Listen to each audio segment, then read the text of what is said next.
one thing will be clarified, whether you're ready or not. Toby, I'm so fucking scared! Deltarune's summer newsletter dropped, and I didn't initially think I'd be making a video about this, but I gave it some thought, and I was like, oh my god, I need to talk about Chapter 6. So Toby starts with confirming something we already knew. There are no more wacky, silly adventures from this point on. He then goes on to say how Chapter 6 will be a shorter and more straightforward chapter that focuses on one aspect of the story, promising one thing will be clarified whether we're ready or not, even if other things aren't touched upon. Now what the hell does this mean? Now this is where I start with some fun speculation. We can start by saying it is almost impossible for this to refer to the Weird Route, as we know it skips Chapter 6, so at least in terms of actual content, we will get none. And characters mentioning the Weird Route seems unlikely, especially since this is framed to be one important piece of info, while others get ignored for now. Toby has had a lot of elephants to address, we know that much, so let's break down what this likely could be referring to. The use of the word clarified, rather than one thing will be revealed or mentioned or confirmed, means it likely refers to something that may be hinted at or misunderstood. Though this is all speculative and fun, so don't take it all too seriously, but I do have some thoughts about this, and to move forward, you kind of have to just nod along with whatever I've determined prior. So now we can lay out some things that are currently misunderstood or in need of clarification rather than confirmation. Chris's past. That's a good one. We need it clarified for us. It seems central to the plot and story. The knight's identity also needs clarification, but rather more confirmation, I'd argue. If we do get any knight identity hints, I think it'll be clarification that it's a holiday or something along those lines, not clarification of who it actually is. Speaking of the holidays, let's talk Rudy. One thing will be clarified. Could it be the falling down phrase, clarified as either death or literal falling down? This is actually pretty likely. We definitely need to be ready or not to handle Rudy dying, and since it's currently ambiguous, it would need clarification. To circle back to the knight, Toby could clarify it's working with Chris, or clarify something about the prophecy. Maybe the last panel. We need to see it sooner than later. But I feel like that might be, held off for even longer, truthfully. Maybe not, however. This is the second to last chapter. I think it's also safe to say that this isn't going to clarify Friend or Gaster or Shelter things. Gaster and the Shelter I can make an argument for, but this isn't going to confirm or clarify Friend and the phone calls and the Eggman. Reason as to why is that this is framed as something central to the story, impactful, and most importantly, unmissable. But everyone knows about the eggs and Friend.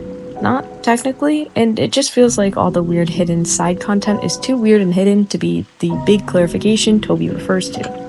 Not to say it won't be mentioned or hidden in the chapter somewhere still.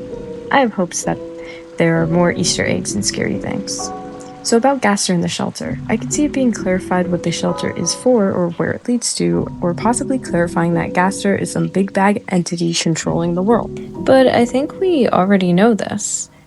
The Weird Route sparked a lot of conversation on the bounds of Hometown and breaking the game and going outside the map, but I doubt that this is super central to the plot in a major way that the Knight or the Prophecy is, so I doubt it will be what's referred to here.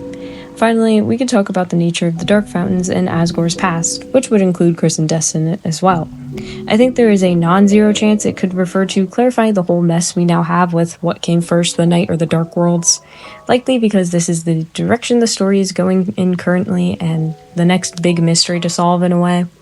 Finally, my last thought to throw is Azrael could be clarified, like he comes home at last, but I don't know that that clarifies anything. It's hard to know what Tricky Toady will do next. Maybe this could all just be about clarifying that Carol or Rousey know about the soul, that Rousey knows what Chris is doing. Maybe it clarifies that Rousey is trans. Who knows? Sorry, I had to throw that in there. I would say right now, the likely course of events is Rudy dies. Noelle never goes into the Dark Worlds with Susie and Chris because of this, which would solve how the Weird Route would have been super different. I think Noelle isn't as central to this chapter as we may believe, to compensate for how in an alternate route she's currently drowning. Susie and Chris have to go into the Dark Worlds because the Knight may likely, get really bold or run around Hometown. Something a little different, but something we've kind of already seen before. Exploring the Dark World reveals some big secret central to the plot. My guess would it be the Prophecy panel. Or maybe there's hardly any exploration at all. Maybe this happens all in one night. It's like post a few hours, Chris and Susie are talking, maybe in Castletown, giving Noelle time and space to grieve by herself. The night does some BS, or maybe Chris even gets caught opening a fountain. Could be cool. I don't know how short, this chapter is going to be, how short and straightforward it will be, really. But I would kind of bet on this happening all through a night into morning. I think it would be fitting. It would set this very somber mood. And given that Susie goes to sleep in the Dark World, it could be about what happens if you were in Dark Worlds at night, and hopefully tell us more about the nature of the Dark Worlds. That is my other good guess on what this could be clarifying.